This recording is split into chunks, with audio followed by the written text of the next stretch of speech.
जय हिंद स्टूडेंट। तो आइए अब हम लोग पढ़ना शुरू करते हैं। कक्षा 9 गणित की यह दूसरी क्लास है हम लोगों की। इससे पहले के क्लास में हम लोग पढ़े थे अंक और संख्या के बारे में। अंक क्या होता है और संख्या क्या होता है। अंक आप लोग जानते हैं टोटल 10 गो अंक है। 0 1 2 3 4 5 6 7 8 और 9, यही सिर्फ अंक है। इसके अलावा जो भी है वो सभी संख्याएं हैं।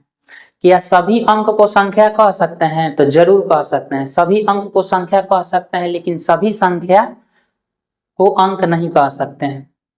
और क्या देखे थे? अब हम लोग देखे थे उसी क्लास में सबसे छोटी संख्या सबसे बड़ी संख्या के बारे में।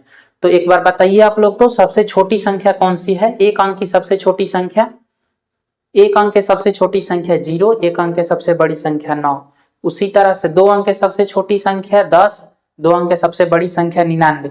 लेकिन हम आप लोगों को ऐसे लास्ट में एक ट्रिक बताए थे जिससे सबसे छोटी और सबसे बड़ी संख्या को याद करने में आसानी होगी, यानी लंबे समय तक याद रह सकता है। जैसे एक अंक के सबसे बड़ी संख्या में 1 9, 2 अंक के सबसे बड़ी संख्या में कौ 9 आता है? 2 9।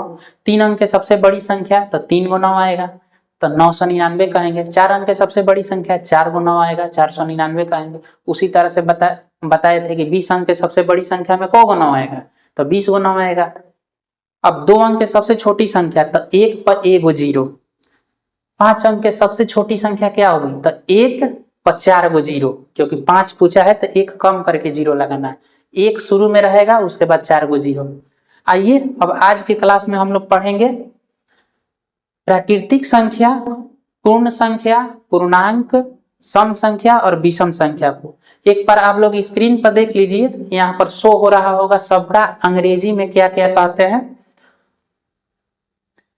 प्राकृतिक संख्या, ध्यान से देखिए, 1 नंबर में लिखा हुआ है प्राकृतिक संख्या। प्राकृतिक संख्या का अंग्रेजी नेम होता है नेचुरल नंबर। पूर्ण संख्या को इंग्लिश में कहते हैं, 2 नंबर में लिखा है होल नंबर, और 3 नंबर में लिखा है पूर्णांक जिसको अंग्रेजी में इंटीजर कहते हैं। 4 नंबर में है सम संख्या जिसको इवन नंबर कहते हैं, और 5 नंबर में है विषम संख्या जिसको अंग्रेजी में ऑड नंबर कहते हैं। तो आइए अब हम लोग चर्चा करते हैं सबसे पहले प्राकृतिक संख्या के बारे में। तो देखिए अब प्राकृतिक संख्या किसे कहते हैं। प्राकृतिक संख्या, गिनती की संख्या को प्राकृतिक संख्या कहते हैं। कोई पूछेगा प्राकृतिक संख्या किसे कहते हैं, तो गिनती की संख्या को प्राकृतिक संख्या कहते हैं। गिनती कहाँ से शुरू होती है? कोई भी गिनती पढ़ता है तो कहाँ से शुरू करता है? 1 2 3 4 5 6 7 8 9 10 11 12, इस तरह से शुरू करता है। यानी गिनती की शुरुआत कहाँ से होती है? 1 से होती है। तो हम कह सकते हैं कि प्राकृतिक संख्या की शुरुआत भी 1 से होती है। इसीलिए इसका परिभाषा बनाया गया है कि गिनती की संख्या को क्या कहते हैं? प्राकृतिक संख्या। Counting numbers are called natural number.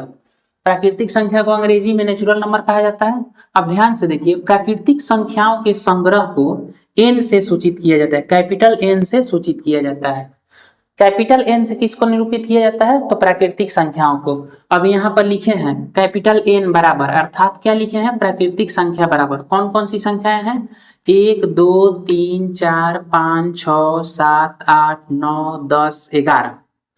अब देखिए इन प्राकृतिक संख्याओं में सबसे छोटी प्राकृतिक संख्या कौन सी है? तो देखिए 1 है, और 1 से छोटी कोई प्राकृतिक संख्या नहीं है। तो सबसे छोटी प्राकृतिक संख्या 1 होती है। अब एक बात और यहाँ ध्यान दीजिए कि प्राकृतिक संख्या कहाँ जाकर खत्म हो रही है? 11 12 13, इस तरह से लिखते चले जाएंगे, यानी बहुत सारी संख्याएं हम लिख देंगे तब भी ये खत्म नहीं होगी। अर्थात हम कह सकते हैं कि अपरिमित रूप से अनेक प्राकृतिक संख्याएं हैं, अपरिमित रूप से अनेक प्राकृतिक संख्याएं हैं। तो देखिए प्राकृतिक संख्याओं का परिभाषा आपसे प्रश्न में नहीं पूछेगा, यदि एग्जाम में पूछेगा तो क्या पूछ सकता है? पूछ सकता है कि सबसे छोटी प्राकृतिक संख्या कौन है। तो सबसे छोटी प्राकृतिक संख्या होती है 1, क्योंकि 1 से छोटी कोई प्राकृतिक संख्या नहीं है। अब पूछेगा कि कुल कितनी प्राकृतिक संख्याएं हैं, और 4 गो ऑप्शन दे देगा। उसमें ऑप्शन में रहेगा 1, कुछ में रहेगा 4, कुछ में रहेगा 5, और कोई ऑप्शन रहेगा, ये 3 गो हो गया, और उसी में एक ऑप्शन दिया रहेगा अनेक। तो अब प्राकृतिक संख्या कितनी है? तो अनेक प्राकृतिक संख्याएं, इसी को लिखा गया अपरिमित रूप से अनेक प्राकृतिक संख्याएं लिखा गया होती है। आइए अब हम लोग समझते हैं पूर्ण संख्या को। तो आइए अब पूर्ण संख्या को समझते हैं। शून्य सहित प्राकृतिक संख्याओं को पूर्ण संख्या कहते हैं। शून्य सहित का मतलब क्या हुआ, यानी प्राकृतिक संख्या के समूह में हम शून्य को भी शामिल कर लेंगे ना, तो वो पूर्ण संख्याओं का समूह हो जाता है। इसीलिए पूर्ण संख्या का परिभाषा कहीं कहीं आप लोगों को देखने को मिलेगा कि प्राकृतिक संख्या के पहले शून्य शामिल कर देने पर पूर्ण संख्याओं का समूह बन जाता है। या इसका एक अन्य परिभाषा यह भी हम कह सकते हैं कि शून्य से शुरू होने वाली संख्याओं को पूर्ण संख्या कहते हैं। या पूर्ण संख्या याद रखना है कहाँ से शुरू होती है, शून्य से, यानी 0 1 2 3 4 5, यानी 0 1 2 3 4 5 6 7, ये क्या कहलाएगा, पूर्ण संख्या कहलाएगा। अब पूर्ण संख्याओं के संग्रह को W से सूचित किया जाता है। क्यों? क्योंकि पूर्ण संख्या का अंग्रेजी नाम क्या होता है, होल नंबर। तो होल का पहले का अक्षर है W, इसलिए इसे कैपिटल W से सूचित किया जाता है। W बराबर लिखे हैं 0 1 2 3 4 5 6 एंड सो ऑन, और अन्य संख्याएं भी लिख सकते हैं। तो देखिए पूर्ण संख्या की शुरुआत कहाँ से हो रहा है, 0 से, लेकिन प्राकृतिक संख्या का शुरुआत कहाँ से होता था, 1 से। तो देखिए 1 से इधर जितना भी संख्या लिखे हैं ये सभी प्राकृतिक संख्या है कि नहीं, और इसके पहले पूर्ण संख्या में एक नया क्या डाले हैं, नया एक 0 को हम शामिल कर लिए हैं, तो पूर्ण संख्या का समूह बन गया है। अब कोई पूछेगा कि सबसे छोटी पूर्ण संख्या क्या है, तो सबसे छोटी पूर्ण संख्या है 0। सबसे छोटी पूर्ण संख्या 0 होती है। शून्य को अंग्रेजी में लिख दिए हैं, सॉरी, शून्य को कोष्ठ में लिख दिए हैं। 0 से छोटी कोई भी पूर्ण संख्या नहीं है। वहां हम लोग देखे थे कि सबसे छोटी प्राकृतिक संख्या क्या है, प्राकृतिक संख्या तो 1 होती थी। अब सभी प्राकृतिक संख्या पूर्ण संख्या होती है, किंतु सभी पूर्ण संख्या प्राकृतिक संख्या नहीं हो सकती है। इस लाइन का मतलब क्या है, तो देखिए सभी प्राकृतिक संख्या, यहां से देखिए 1 2 3 4 5, यानी 1 से इधर हम जो भी लिखे हैं सब प्राकृतिक संख्या है, और उसके पहले एगो 0 डाल दिया है तो पूर्ण संख्या का समूह बन गया है। ठीक है, तो सभी प्राकृतिक संख्याओं को हम पूर्ण संख्या कह सकते हैं, लेकिन किंतु सभी पूर्ण संख्या प्राकृतिक संख्या नहीं हो सकती। क्यों? क्योंकि 0 जो है पूर्ण संख्या है लेकिन प्राकृतिक संख्या नहीं है। यही कारण है कि सभी प्राकृतिक संख्याओं को हम पूर्ण संख्या कहते हैं, लेकिन सभी पूर्ण संख्याएं प्राकृतिक संख्याएं नहीं होती है। किसके कारण? 0 के कारण। तो आइए अब समझते हैं पूर्णांक को।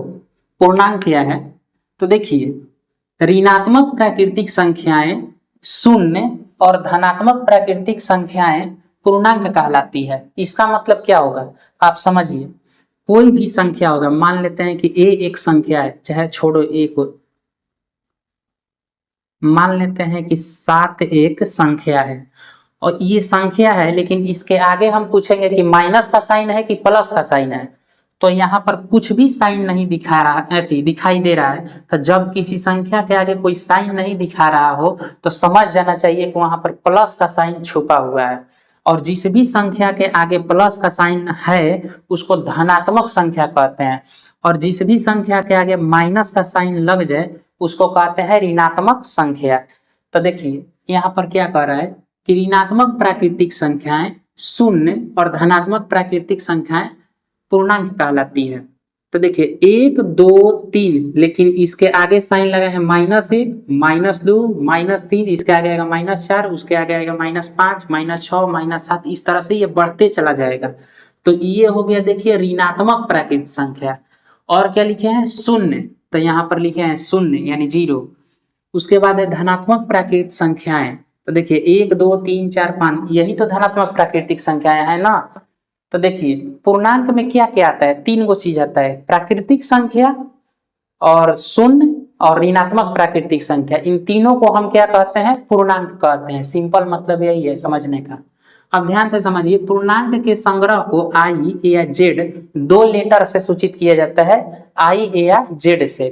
तो यही लिखे हैं जेड बराबर इतना। अब देखिए शून्य, देखिए शून्य न तो धनात्मक संख्या है और न ही ऋणात्मक संख्या है। ये कई बार प्रश्न में पूछ चुका है कि शून्य धनात्मक है कि ऋणात्मक है, तो शून्य न तो धनात्मक संख्या है और न ही ऋणात्मक संख्या है। अब लिखा है धनात्मक संख्या। थोड़ा देखिए पूर्णांक से बहुत ज्यादा प्रश्न पूछता है ऑब्जेक्टिव में। एट 9th 10th क्लास में, तो देखिए इसको 10th में तो कम पूछता है, 8 या 9th में ज्यादा पूछता है पूर्णांक को, क्योंकि इसमें समझना ज्यादा है। जीरो ना तो धनात्मक संख्या है और ना ही ऋणात्मक। ऐसा क्यों इसको अलग से लिखा गया है? क्योंकि देखिए यदि हम शून्य लिख दिए ना तो आप लोग कहिएगा कि इसके आगे तो कोई साइने नहीं दिखा रहा है, इसका मतलब प्लस का साइन छुपा हुआ है, तो ये धनात्मक हो गया। तो गलत बात है। शून्य को स्पेशल ये नोट में लिखवाया जाता है कि शून्य ना तो धनात्मक के अंतर्गत आता है और ना ही ऋणात्मक के अंतर्गत। अब देखिए धनात्मक संख्याएं कौन कौन से होती है, तो 1 2 3 4 5 6 7। एक यानी जिस भी संख्या के आगे, जिस भी अंक के आगे प्लस का साइन छुपा हो या लगा हो, उसको हम धनात्मक संख्या कहते हैं। जीरो को छोड़ देते हैं तो 1 2 3 4 5 6 ये सभी क्या है? धनात्मक संख्या है। ऋणात्मक संख्याएं कौन सी होती है? तो -1 -2 -3 -4, इस तरह से ऋणात्मक संख्याएं आती है। अब एक चीज यहाँ समझने वाली है कि सबसे छोटी प्राकृत संख्या कौन सी है। यहाँ आप लोगों को सबसे छोटी प्राकृत संख्या कौन सी है? सबसे छोटी धनात्मक प्राकृत संख्या कौन सी है? तो 1 है। अच्छा, सबसे छोटी प्राकृत संख्या भी 1 है। अब यहाँ पर लिखा पूछेंगे कि सबसे छोटी ऋणात्मक संख्या क्या है, सबसे छोटी ऋणात्मक प्राकृतिक संख्या क्या है? तो देखिए ये 1 भले है, लेकिन ऋणात्मक में जितना कम रहता है ना वही संख्या को सबसे ज्यादा बोला जाता है। अब हम पूछते हैं एक प्रश्न, बताइए -2 बड़ है कि -3 बड़ है? सॉरी, -2 बड़ है कि -1 बड़ है? तो आप लोगों को अक्सर ध्यान में आएगा कि 2 बड़ है। तो 2 नहीं बड़ है, क्योंकि जब माइनस में हम बताएंगे ना तो जो सबसे कम रहेगा ना वही बड़ा होगा। तो -2 बड़ा है कि -1 बड़ा है? इसमें -1 बड़ा है। अब पूछेंगे कि -3 बड़ा है कि -4 बड़ा है? तो -3 बड़ा है। ठीक है ना, ऋणात्मक संख्या में थोड़ा उल्टा। तो हमारा प्रश्न ये था कि सबसे बड़ी ऋणात्मक प्राकृतिक संख्या कौन सी होती है? तो 1 होती है। ऋणात्मक प्राकृतिक संख्या सबसे बड़ी होती है 1, और सबसे छोटी धनात्मक प्राकृतिक संख्या 1 होती है। अब देखिए यहाँ लिखे हैं गैर धनात्मक संख्याएं। गैर धनात्मक संख्याएं का अंग्रेजी होता है non positive integer. Non positive, यहाँ संख्याएं के स्थान पर पूर्णांक लिखेंगे तो ज्यादा अच्छा रहेगा। बाद में हम बताएंगे कि वहाँ क्यों पूर्णांक लिखेंगे तो यह अच्छा रहेगा। पूर्णांक देखिए गैर धनात्मक पूर्णांक में एक बात हमेशा याद रखिएगा, जीरो ना तो धनात्मक है ना ऋणात्मक है। लेकिन जब भी गैर धनात्मक या गैर ऋणात्मक की बात करेगा ना तो दोनों में शून्य आएगा। कहेगा कि गैर धनात्मक पूर्णांक कौन है? तो धनात्मक, लेकिन इसके आगे गैर लगा दिया ना, तो ये बात ध्यान रखना कि इसमें धनात्मक संख्याएं तो आएगी नहीं। जीरो से शुरू होगा और माइनस वाली संख्याएं आएगी, -1 -2 -3 -4 -5 -6 -7 -8 -9 -10। तो ये क्या कहलाएगा? गैर धनात्मक पूर्णांक। गैर धनात्मक पूर्णांक, इसका अंग्रेजी में नाम होता है नॉन पॉजिटिव इंटीजर। नॉन मतलब नहीं, पॉजिटिव मतलब पॉजिटिव नहीं, इंटीजर मतलब पूर्णांक, मतलब वैसा पूर्णांक जो पॉजिटिव न हो उसी को कहते हैं नॉन पॉजिटिव इंटीजर, गैर धनात्मक पूर्णांक। 0 -1 -2 -3 -4। गैर ऋणात्मक पूर्णांक, तो गैर लगा हुआ है तो इसमें भी 0 आएगा। गैर ऋणात्मक पूर्णांक 0 से शुरू होगा, लेकिन इसका अंग्रेजी होता है नॉन निगेटिव इंटीजर। नॉन मतलब नहीं, निगेटिव मतलब नकारात्मक नहीं, इंटीजर मतलब पूर्णांक, मतलब वैसा पूर्णांक जो निगेटिव नहीं हो, जो ऋणात्मक नहीं हो। यानी 0 से शुरू होगा और 1 2 3 4, 1 2 3 4 ही तो निगेटिव नहीं ना है। तो गैर ऋणात्मक पूर्णांक में क्या आ जाएगा? 0 1 2 3 4। सिंपल याद करने का एक तरीका है कि धनात्मक पूछेगा तो वह संख्या है जिसके आगे प्लस लगी रहती है, ऋणात्मक पूछेगा माइनस वाली संख्या है। गैर लग गया ना, गैर धनात्मक, तो याद रखना कि वो धनात्मक नहीं होगा, वो ऋणात्मक संख्या पूछ रहा है। गैर ऋणात्मक पूछेगा ना तो याद रखना कि वो ऋणात्मक नहीं हो सकता है, क्योंकि उसके आगे गैर लगा हुआ है, तो ये धनात्मक संख्याओं के बारे में पूछ रहा है। 0 1, लेकिन ध्यान बस इतना ही देना है कि 0 ना तो धनात्मक है ना ऋणात्मक है, लेकिन गैर धनात्मक गैर ऋणात्मक है कि नहीं है? तो गैर धनात्मक गैर ऋणात्मक हो सकता है, होगा। 0 हो सकता नहीं, होता है 0। तो आइए अब हम लोग समझते हैं इसके आगे को। हम लोग सीख चुके हैं प्राकृत संख्या, पूर्ण संख्या और पूर्णांक को। अब समझते हैं सम और विषम संख्याओं को। तो आइए अब सम संख्या को समझते हैं और विषम संख्या को। सम संख्याएं वैसी संख्याएं जो दो से पूरा पूरा विभाज्य हो, सम संख्याएं कहलाती है। यानी वैसी संख्या को हम सम संख्या कहेंगे जो दो से पूरा पूरा कट जाती है। जैसे दो के पहाड़ा से कट जाएगा पूरा पूरा 4, 4 के पहाड़ा से पूरा पूरा कट जाएगा 6, 2 के पहाड़ा से पूरा पूरा कट जाएगा 8, 2 के पहाड़ा से पूरा पूरा कट जाएगा 10, 2 के पहाड़ा से पूरा पूरा कट जाएगा। तो इन सभी को क्या कहते हैं? सम संख्या। अब एक बात यहाँ ध्यान से थोड़ा सा देख लीजिए, क्योंकि इसमें ज्यादातर स्टूडेंट कंफ्यूज हो जाते हैं। जीरो जो है ना, वो सम संख्या है कि विषम संख्या है? तो देखिए, जीरो में हम 2 से भागा देंगे तो कितना मर्त में कटेगा? 2 के पहाड़ा एक बार पढ़ेंगे तो 2 एकम 2 आएगा, 0 से बेसी आएगा। तो हमें भागा में सिखाया गया है कि जब बेसी आ जाए तो उससे कम मर्त में कटाया जाता है। तो 2 के पहाड़ा जब एक बार पढ़ रहे हैं तो 0 से बेसी आ रहा है, तो 2 के पहाड़ा हम कितना बार पढ़ेंगे? 1 से कम बार पढ़ेंगे, अर्थात 2 के पहाड़ा 0 बार पढ़ेंगे। तो 2 के पहाड़ा 0 बार पढ़ेंगे तो क्या आएगा? 0 आएगा। क्योंकि हम लोग जानते हैं कि किसी भी संख्या में 0 से गुना करते हैं, किसी भी संख्या में 0 से गुना करते हैं तो हमें क्या मिलता है? 0। तो 2 के पहाड़ा 0 बार पढ़ेंगे तो कितना मिलेगा? 0। तो ये 0 से 0 पूरा पूरा कट गया। अब इसी 0 में 3 से भाग देते हैं, 3 से भाग देते हैं तो 3 के पहाड़ा एक बार पढ़ेंगे तो 3 0 से बेसी आ रहा है, तो 3 के पहाड़ा 0 बार पढ़ेंगे तो 0 आएगा, अर्थात पूरा पूरा कट गया। देखिए, 2 के पहाड़ा से 0 0 मर्त में कट गया, 3 के पहाड़ा से भी 0 0 मर्त में कट जाएगा, कट गया। उसी तरह से 0 जो है 4 के पहाड़ा से भी कटेगा, 5 के पहाड़ा से भी कटेगा, 6 के पहाड़ा से भी कटेगा और अन्य और भी पहाड़ा से कट जाएगा। तो यहाँ पर कंफ्यूजन ये होता है कि ये 0 तो सभी पहाड़ा से कट रहा है, तो हम इसको सम संख्या कैसे कह सकते हैं? तो आपको कुछ ध्यान नहीं रखना है, बस एक ही चीज याद रखना है कि कोई भी संख्या जो 2 से पूरा पूरा कट जाती है उसे सम संख्या कहते हैं। उसके अलावा वो कोनो और संख्या से कटे उससे मतलब नहीं है। तो 0 बताइए, 2 के पहाड़ा से पूरा पूरा कट रहा है कि नहीं? 0 मर्त में कट रहा है, तो इसको हम कहेंगे सम संख्या। क्लियर हो गया? अब कोई पूछेगा कि 0 सम संख्या है कि विषम संख्या? तो सम संख्या है। अब आइए विषम संख्या को समझते हैं। विषम संख्याएं वैसी संख्याएं जो 2 से पूरा पूरा विभाज्य न हो, विषम संख्याएं कहलाती हैं।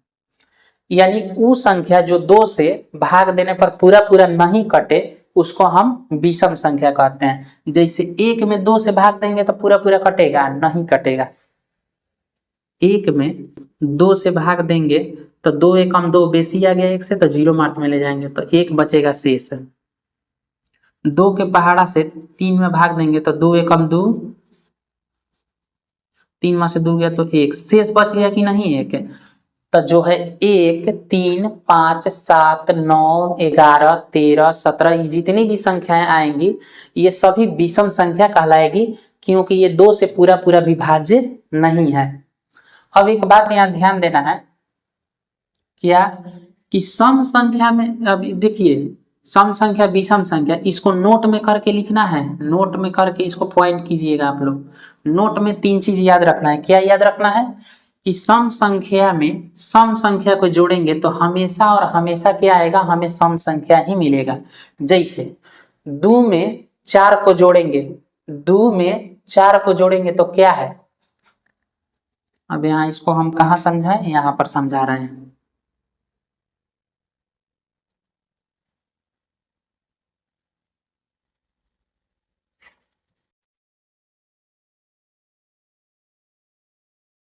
चलिए यहाँ समझिए क्या कह रहा है कि सम संख्या में सम संख्या को जोड़ेंगे तो सम संख्या मिलेगा हमेशा और हमेशा। देखिए 2 सम संख्या है, 6 भी क्या है? सम संख्या है। इसको जोड़ेंगे तो हमको 8 मिला। ये भी क्या मिला? रिजल्ट भी हमारा कितना आया? सम संख्या ही आया। अब देखो कुछ और दिमाग लगा कर देखते हैं कि क्या आ सकता है। तो एगो हम मान लेते हैं कि 4 और एगो 0 है, तो 4 भी सम संख्या है, 0 भी सम संख्या है। इस सम संख्या में सम संख्या जोड़े तो कितना मिला हमको? ये भी सम संख्या मिला, क्योंकि 4 में 0 जोड़ेंगे तो 4 आएगा, जो कि क्या है? सम संख्या। तो ये पॉइंट क्लियर हो गया। सम संख्या में सम संख्या जोड़ेंगे तो सम संख्या आएगा। अब यहाँ देखिए विषम संख्या में विषम संख्या को जोड़ेंगे तब भी हमेशा और हमेशा क्या आएगा, सम संख्या आएगा। एग्जाम्पल से समझते हैं। देखिए विषम संख्या में विषम संख्या, तो एक लेते हैं विषम संख्या 1 और एक ले लेते हैं 3। ये दोनों क्या है, विषम संख्या। इसको जोड़ेंगे तो कितना मिला हमको, 4 मिला। रिजल्ट क्या आया, सम संख्या आया कि नहीं आया, सम संख्या आया। अब यहाँ ध्यान से समझिए, और भी कुछ सोचते हैं। मान लेते हैं कि एक हम ले लेते हैं 7 और एक ले लेते हैं 17, चाहे कोई भी विषम संख्या आप रख के चेक कीजिएगा। तो 17 में 7 को जोड़ेंगे तो कितना होगा, 7 7 14 के 4 हासिल 1 1 1 2 24 आया। तो देखिए ये भी विषम संख्या था, ये भी विषम संख्या था, लेकिन इसको जोड़ दिए तो रिजल्ट क्या मिला, 24 मिला, जो कि एक सम संख्या है। यानी विषम संख्या में विषम संख्या को जोड़ेंगे तो हमेशा और हमेशा क्या मिलेगा, सम संख्या मिलेगा। अब इस लाइन को ध्यान से समझिए कि सम संख्या में विषम संख्या को जोड़ेंगे ना तब विषम मिलेगा। कैसे, देखिए एक सम संख्या लेते हैं, मान लेते हैं सम संख्या है 8 और एक विषम संख्या ले लेते हैं 7। अब इसको जोड़िए, 8 और 7 क्या होता है, 15। 15 बताइए सम संख्या है कि विषम संख्या, विषम संख्या है, क्योंकि 15 जो है 2 से पूरा पूरा नहीं कटती है। तो सम संख्या में विषम संख्या को जोड़ दिए, सम संख्या में विषम संख्या को जोड़ दिए तो ये क्या आ गया, विषम संख्या आया। सही बात है। अब देखिए एक सम संख्या मान लेते हैं 0 और कोई एक कठिन विषम संख्या सोचिए, कुछ भी सोचिएगा। मान लेते हैं हम कितना, 9। तो 9 में 0 जोड़ेंगे तो कितना आएगा, 9 आएगा। और 9 सम संख्या है कि विषम संख्या है, विषम संख्या है। तो ये भी क्या है, विषम संख्या। सम में विषम जोड़े तो हमको क्या मिला, विषम। तो नोट में करके सम संख्या और विषम संख्या जब भी पढ़िएगा तो उसके नीचे नोट में ये करके लिखिएगा कि जब सम संख्या में सम संख्या जोड़ेंगे तो सम आएगा, विषम में विषम जोड़ेंगे तो तब भी सम आएगा, और सम में विषम जोड़ेंगे तो विषम आ जाएगा। इसको याद रख लेना है। तो देखिए आज हम लोग सीख चुके हैं प्राकृतिक संख्या। अब देखिए एक बार रिवीजन करते हैं, 1 से 2 मिनट के अंदर अंदर सब चीज को रिवीजन कर लेते हैं। प्राकृतिक संख्या को समझे, पूर्ण संख्या को समझे, पूर्णांक को समझे, सम और विषम को समझ लिए हम लोग। अब बताइए कि सबसे छोटी प्राकृतिक संख्या क्या होती है। सबसे छोटी प्राकृतिक संख्या होती है 1। क्या प्राकृतिक संख्याओं की कुल संख्या हम बता सकते हैं, नहीं बता सकते हैं, क्योंकि अनेकों प्राकृतिक संख्याएं हैं। अब प्राकृतिक संख्या में हम शून्य को भी जोड़ देते हैं, शून्य को भी शामिल कर लेते हैं तो वो पूर्ण संख्याओं का समूह बन जाता है। और पूर्ण संख्या को किस चीज से सूचित करते हैं, W से सूचित करते हैं। सबसे छोटी पूर्ण संख्या क्या है, तो सबसे छोटी पूर्ण संख्या है 0।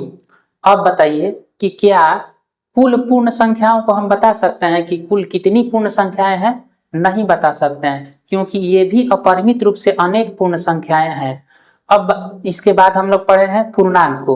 तो पूर्णांक क्या होता है, तो प्राकृतिक संख्या, ऋणात्मक प्राकृतिक संख्या और शून्य, इन तीनों को मिलाकर हम क्या कहते हैं, पूर्णांक कहते हैं, पूरा पूरा अंक कहते हैं। अब देखिए इसमें हम लोग सीखे हैं धनात्मक, ऋणात्मक। शून्य बताइए धनात्मक संख्या है कि ऋणात्मक संख्या है, तो शून्य न तो धनात्मक है न ही ऋणात्मक है। धनात्मक संख्या 1 से शुरू होता है, ऋणात्मक संख्या भी -1 -2। पूर्णांक की बात करना है, ध्यान दीजिएगा आप लोग। अब इसके बाद सीखे हैं कि गैर धनात्मक किसे कहते हैं। गैर लग गया ना, गैर धनात्मक यानी धनात्मक नहीं होगा लेकिन 0 होगा। 0 -1 -2 -3 को गैर धनात्मक कहते हैं। अब गैर ऋणात्मक संख्या किसे कहते हैं, तो गैर लग गया ना तो इसमें 0 आएगा। 0 क्या है, गैर ऋणात्मक है कि नहीं है, है। 0 क्या है, गैर धनात्मक है कि नहीं है, गैर धनात्मक है। गैर ऋणात्मक संख्या कौन कौन सी है, तो गैर ऋणात्मक संख्या 0 1 2 3 4 5 ये सब, यानी गैर ऋणात्मक बोला है ना मतलब ऋणात्मक नहीं होगी। तो आज के लिए इतना ही, फिर मिलते हैं अगले क्लास में। धन्यवाद।